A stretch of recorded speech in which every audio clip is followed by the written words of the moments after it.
Hello everyone, మేము అరుణాచలం అయితే వచ్చాము. అరుణాచలం వచ్చాక గిరి ప్రదక్షిణ స్టార్ట్ చేసాము పిల్లలతో సహా. ట్రాలీస్ అయితే రెంట్కి తీసుకున్నాము. గిరి ప్రదక్షిణ ఎప్పుడు స్టార్ట్ చేయాలి, ఎక్కడ స్టార్ట్ చేయాలి అంటే మనం ఎక్కడైనా స్టార్ట్ చేయొచ్చు, ఏ పాయింట్లో అయినా స్టార్ట్ చేయొచ్చు. కానీ ఎక్కడైతే మొదలు పెడతామో మళ్ళీ తిరిగి అక్కడే ఆపాలి, అక్కడే కంప్లీట్ అయినట్టు అనమాట. సో మధ్యలో కొన్ని టెంపుల్స్ వస్తూ ఉంటాయి, కొన్ని లింగాలు వస్తూ ఉంటాయి. మ్యాప్లో ఉన్న లింగాలు కంపల్సరీ అక్కడ దీపం పెట్టుకోవాలి. మనం కొన్ని కర్పూరము, ఒక మ్యాచ్ బాక్స్ కనుక పెట్టుకుంటే అక్కడ దీపం పెట్టేసి వెళ్ళిపోవచ్చు. స్టార్ట్ చేసేటప్పుడు మాత్రం కొంచెం దీపం పెట్టుకొని కొబ్బరికాయ కొట్టి స్టార్ట్ చేయాలి.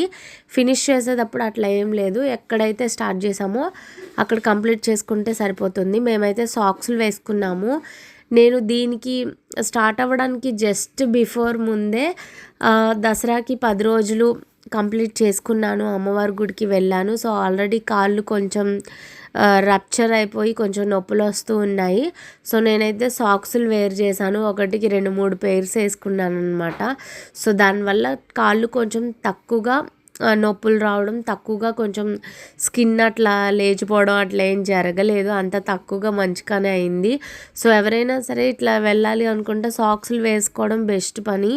అప్పుడు మనకి కాళ్ళు నొప్పులు కొంచెమైనా సరే కంట్రోల్లో ఉంటాయి. అండ్ గిరి ప్రదక్షిణ చేసేటప్పుడు మౌనం పాటిస్తే మంచిది, ఎక్కువగా మాట్లాడకూడదు. శివనామస్మరం చేసుకుంటూ కంప్లీట్ చేసుకోవాలి. మధ్యలో మనకి టెంపుల్స్ ఉంటాయి, తినడానికి ఉంటాయి, అండ్ మోక్ష మార్గము ఇవన్నీ కూడా దారిలోనే ఉంటాయి. అవన్నీ చూసుకుంటూ ప్రశాంతంగా రావచ్చు. అండ్ మధ్య మధ్యలో మనకి నెమలిలు, జింకలు ఇవి కూడా కనిపిస్తూ ఉంటాయి. చాలా పీస్ అండ్ కామ్ అనిపిస్తుంది, చాలా హ్యాపీగా అనిపిస్తుంది. అరుణాచలం మీకు చాలా పాజిటివ్ ఎనర్జీ ఇస్తుంది.